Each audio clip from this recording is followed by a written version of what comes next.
क्या भूत प्रेत या बुरी आत्माओं का अस्तित्व है? अगर ये सब कुछ होता है तो अपने आप को इन सब से कैसे बचाया जाए? देखिए, भूत प्रेत या बुरी आत्माओं के बारे में हमारे पास जितनी जानकारी है वह कम है और यही एक समस्या है।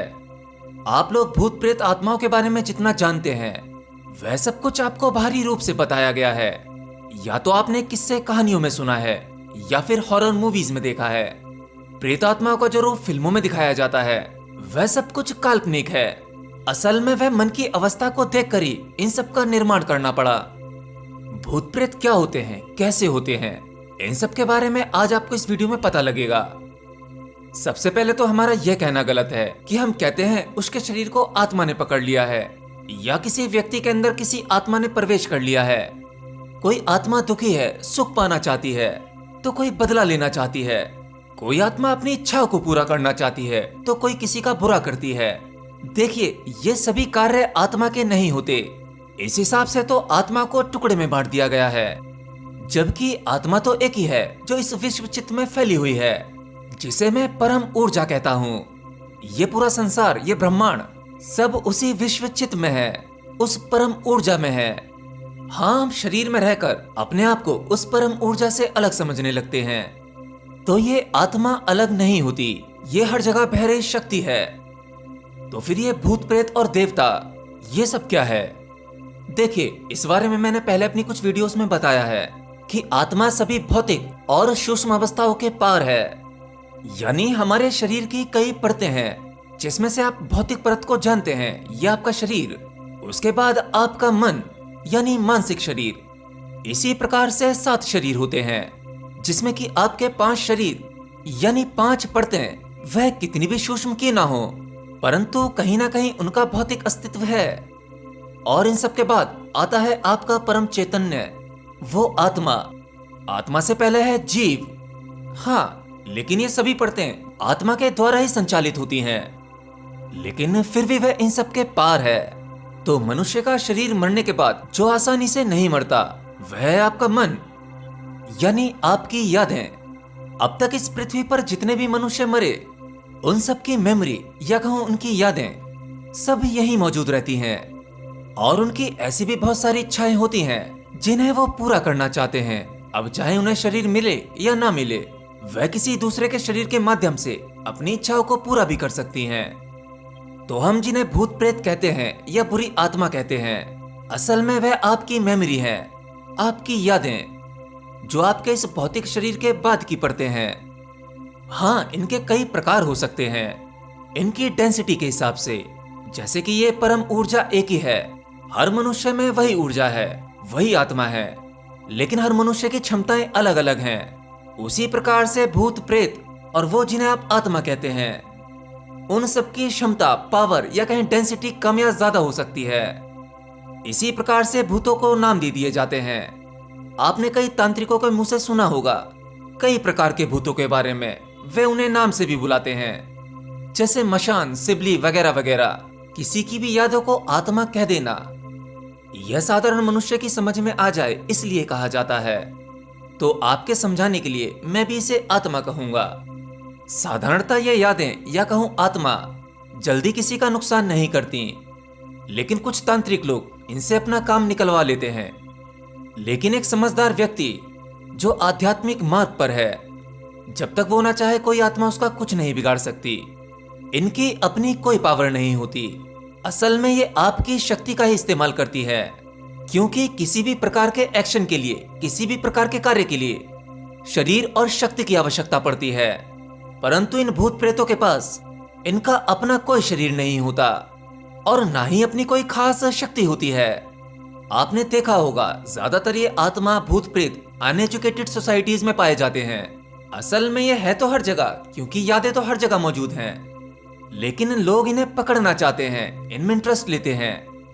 जिस प्रकार आपके विचार होंगे आप वैसे ही फ्रीक्वेंसी को पकड़ोगे।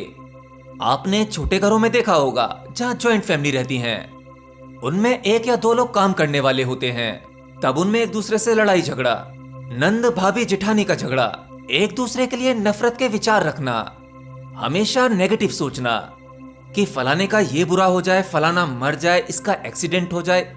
इस तरह के टोटल नेगेटिव विचार वो 24 घंटे अपने दिमाग में लिए रहते हैं और ऐसे लोग ऐसी ही चीजों को ढूंढते रहते हैं।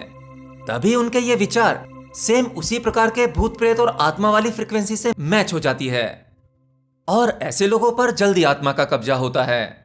साधारणतः एक शरीर के मरने के बाद उसकी जीवात्मा को जीवात्मा जगत में जाना चाहिए, लेकिन वो इसी भूलोक में यहीं भटकते रहते हैं और कुछ लोग इनसे संपर्क करके अपने काम निकलवाते हैं। देखिए, आपको याद होगा मैंने भी आपसे कहा था, इन सब की अपनी कोई खास क्षमता नहीं होती है, इनकी खुद की कोई ताकत नहीं, ये आपकी ही ताकत का इस्तेमाल करती हैं और ना ही इनका कोई भौतिक अस्तित्व है।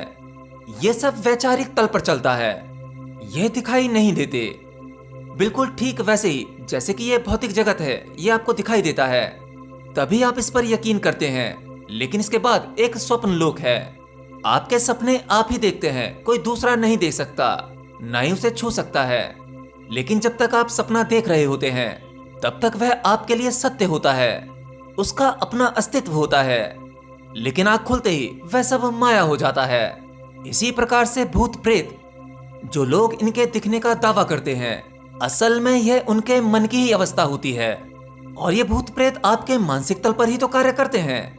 आपके दिमाग के साथ खिलवाड़ करके आपके शरीर में अपने कुछ विचार डालकर अपने मन मुताबिक काम करवा लेते हैं।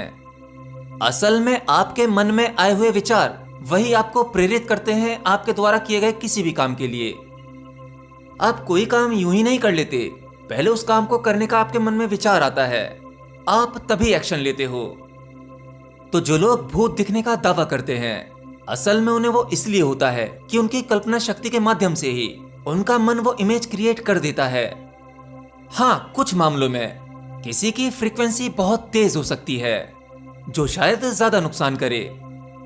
एनीवे, चलिए अब जान लेते हैं कि इन सब चीजों से कैसे बचा जाए। सबसे पहले तो किसी भी बात पर तब तक यकीन ना करें जब तक कि आप उसे खुद अनुभव ना करें। अगर आप भूतों की कहानियां सुनते रहेंगे और इन पर आंखें बंद करके विश्वास करते रहेंगे तो आपका दिमाग आपके लिए इसी प्रकार के डिजाइन बनाता रहेगा। तो जिस प्रकार की आपकी सोच होगी, आप उसी प्रकार की फ्रीक्वेंसी को पकड़ने लगेंगे। दूसरी बात, कभी किसी का गलत नहीं सोचना चाहिए। अगर आप किसी से घृणा करते हैं, नफरत करते हैं, उसे मारना चाहते हैं या उसके बारे में हमेशा गलत सोचते रहते हैं, तो सबसे पहले आपको यह बंद करना होगा। बेशक आप कितनी ही बार क्यों ना कहें कि गलती उसकी है, उसने मेरे साथ ऐसा किया, वैसा किया। जितना गलत सामने वाले से होता है उतना ही हमसे होता है।